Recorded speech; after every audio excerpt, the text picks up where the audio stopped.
ओशो ने विपश्यना की ध्यान की पद्धति बताई है। विपश्यना कहते हैं कि बुद्ध भगवान ने अपने वृक्ष को, अपने सन्यासियों को ऐसे पद्धति दी थी, सिर्फ श्वासों के ऊपर ध्यान करना। आती जाती श्वास के ऊपर आप निरीक्षण करते रहो साक्षी भाव से। तो ओशो ने भी ये विधि में बताया कि अगर हम निरंतर अपनी कोई भी कृत्य करते हुए हमारी सांसों पर भी ध्यान रख सकते हैं, तो आप इजीली आपकी जो विचार करने का वो जो गति है वो थोड़ी धीरे हो जाती है।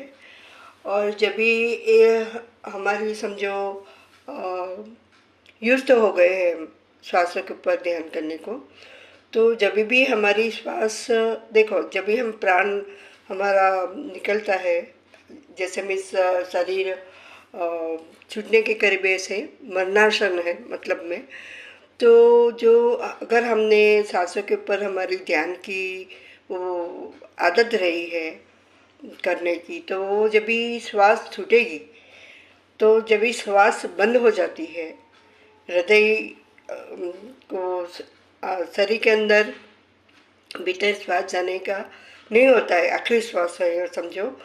तो अगर हम देखते रहते हैं उसको साक्षी भाव से, हमारी चेतना उसे देखती रहती है, तो चेतना को प्रतीत ही होगी कि ये मैं सांसों से अलग हूँ, मीन्स देह से पृथक हूँ।